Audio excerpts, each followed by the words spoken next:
c'est Roman Oquet qui nous présente le journal de 7h. Bonjour Roman. Bonjour à tous. La fin du cauchemar en Gironde où la pluie et les pompiers étouffent progressivement les flammes.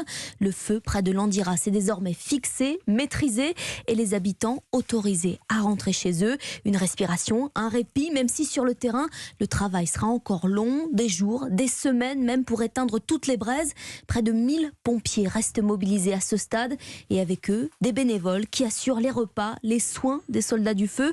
Notre envoyé spécial en Gironde, Chloé Lagadou, a rencontré ceux du poste de commandement d'Ostens. Les traits tirés, les pompiers rentrent épuisés sur le camp de base après des heures de travail.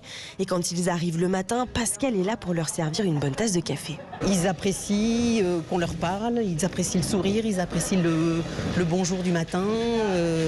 Après beaucoup de fatigue, oui, mais toujours le sourire. Et justement, quand ils sont fatigués, ils peuvent se diriger vers la table de massage. Christine met tout en œuvre pour prendre soin des pompiers. Moi, je leur présente ça en disant « Ok, vous vous mettez sur la chaise et c'est un peu une pause. Donc en fait, vous venez là et moi, je vais vous rebooster. C'est moi qui vais vous donner de l'énergie. Et je pense qu'on est tellement reconnaissants, on a tellement tous envie de donner et à hauteur de nos compétences. Moi, je ne peux pas éteindre le feu. Donc je me dis « Ok, je leur apporte juste de la détente. » Cette solidarité compte beaucoup pour Jérôme. Ce sergent-chef girondin est mobilisé sur les feux depuis plus d'un mois. Ça nous prend au trip, ça nous prend au cœur. On n'a jamais vu ça de notre vie et je pense qu'on le vivra plus, quoi. Mais quand on arrive, qu'on a fait des flammes et tout, qu'on arrive ici, qu'on rencontre tout ce monde, c'est très très bien. Chaque jour, les bénévoles se relayent pour servir près de 8000 repas. Et malgré la fatigue, ils continuent de soutenir les pompiers et ce, toujours dans la bonne humeur. À Ostens, Chloé Lagadou, Europe 1. L'accalmie aussi dans le Jura et la Drôme où les incendies sont fixés. Entre l'Aveyron et Lozère, les flammes sont sous contrôle. Une France brûlée, assoiffée aussi, qui traverse probablement l'un des étés les plus secs de son histoire. Le seuil de crise est atteint dans une 60aine de territoires. Alors comment gérer la ressource en eau? C'est la question qu'Europe 1 va poser toute cette semaine aux maires de France confrontés à cette sécheresse. Bonjour René Hugo. Bonjour. Alors vous dirigez la commune de Seillan dans le Var et vous avez imposé des restrictions d'eau, 150 litres d'eau par jour et par personne, c'est plutôt radical. Dites-nous comment les habitants ont-ils réagi?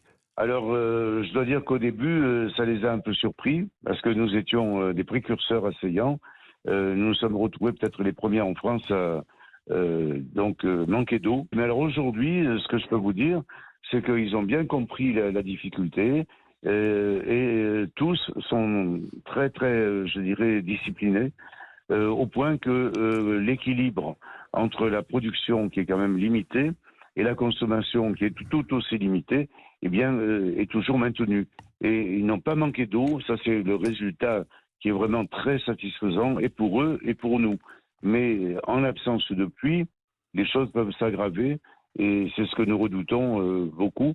Alors là, qu'est-ce qui se passera en septembre ? C'est la grande interrogation et la grande incertitude. Alors justement, les températures ne vont pas redescendre tout de suite dans votre département du Var. Comment vous appréhendez les prochaines semaines ? Alors les prochaines semaines, ça sera peut-être des contrôles encore auprès des usagers qui ne respecteraient pas.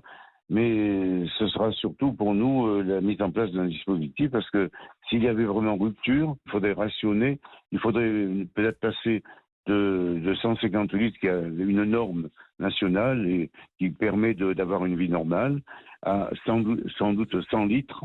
Et 100 litres, c'est peut-être un minimum. Il faut espérer que l'eau revienne et que les choses s'équilibrent et que, partant de là, on puisse retrouver un cycle normal. Effectivement, on vous le souhaite. Merci René Hugo, maire de Seillan, dans le Var. Merci à vous. Voilà la sécheresse qui transforme le Var et la France entière, même en poudrière.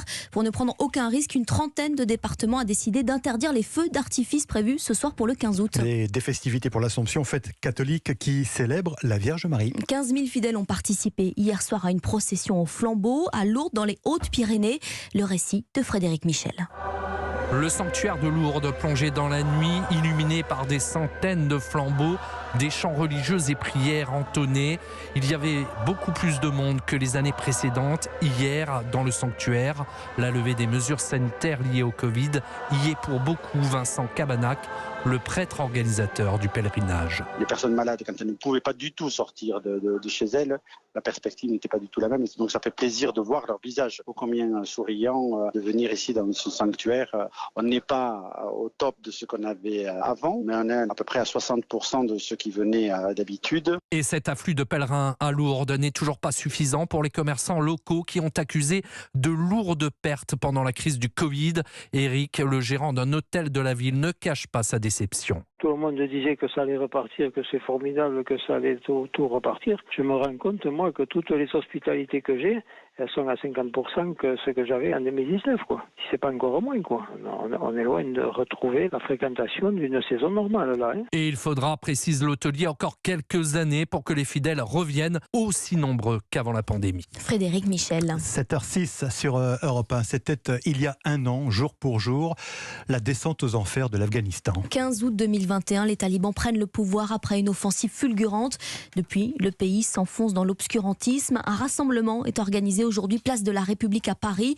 Une initiative de plusieurs ONG, parmi elles Enfants d'Afghanistan et d'ailleurs. Son président, Reza Jafari. Ça fait un an qu'un groupe terroriste est à la tête de l'Afghanistan. Ça fait un an que les minorités ethniques et religieuses en Afghanistan souffrent. Ça fait un an que les enfants sont vendus à cause de la famine, que les majors vendent leurs organes pour pouvoir survivre et nourrir leur famille. Ça fait un an que 18 millions de femmes sont enfermées chez elles et qui n'ont aucun droit. Aujourd'hui, on a beaucoup d'intellectuels qui essayent de former une résistance en exil, mais malheureusement, ils ne sont pas du tout soutenus.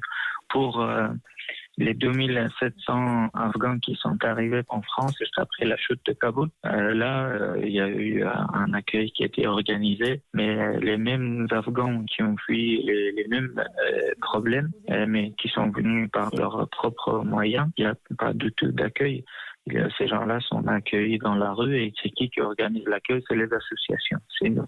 Reza Jafari, président d'Enfants d'Afghanistan, est d'ailleurs contacté par Louise Douillet pour Europe 1. Notez qu'à 7h40, nous serons en ligne avec Margot Ben, grand reporter au Figaro et co-auteur du documentaire Afghanistan, vivre en pays taliban. Nous parlerons avec elle donc de cet anniversaire, entre guillemets, du retour des talibans au pouvoir. L'auteur de la saga Harry Potter menacé de mort sur Twitter, une enquête a été ouverte. J.K. Rowling avait écrit un message de soutien à Salman Rushdie. Tu seras la prochaine, lui a répondu un internaute. Salman Rushdie est hospitalisé après une attaque au couteau vendredi aux États-Unis. C'est une visite qui réveille la colère de Pékin. Une délégation américaine a atterri hier à Taïwan. Une arrivée surprise de parlementaires, une méthode qui agace la Chine déjà irritée par la venue au début du mois de Nancy Pelosi, la présidente de la Chambre américaine des représentants. Riposte de Pékin qui avait lancé plusieurs exercices militaires sans précédent. Taïwan accuse la Chine de préparer une invasion. Un scénario catastrophe pour François Chinh-Chung, représentant de l'île en France. Déjà, autour de Taïwan, nous avons la première puissance militaire qui est américaine, la deuxième qui est la Chine qui veut nous envahir, et la troisième qui est le Japon. Mais en dehors de ça, je pense que tout le monde est concerné. Parce que Taïwan produit plus de 60% jusqu'à 70% des semi-conducteurs du monde. Donc si la Chine déclenche une attaque militaire contre Taïwan, toutes ces exportations sont terminées. Et l'autre chose, c'est que la France, l'Europe, tout le monde a aussi beaucoup d'investissements en Chine. Quand vous regardez vos investissements en Russie et en Ukraine, la guerre n'a pas simplement atteint vos investissements en Ukraine, mais également en Russie. Et en plus, avec toutes les puissances militaires sur place qui veulent le statu quo, je crois que ce sera vraiment un désastre mondial et qu'il faut à tout prix que tout le monde se sent concerné et essayer de prévenir et aussi faire de la gestion pour que cette guerre mondiale ne se déclenche pas. François Chinh-Chung, représentant de Taïwan en France, joint par Alexandra Gégy pour Europe 1. 7h09 du football et Marseille rattrapé par Brest hier soir. Les deux équipes se sont quittées sur un match nul, un partout en clôture de la deuxième journée de Ligue 1. Et le PSG occupe seul la tête du classement, une première place grâce à sa victoire face à Montpellier samedi. Oui, c'était le premier match de la saison au Parc des Princes et déjà les premières tensions, cela concerne les deux stars de l'équipe, Neymar et Mbappé. Tout est parti, vous allez comprendre, d'une histoire de pénalty tiré face au Montpelliérain. On récapitule avec Gaspard de Vaubicourt.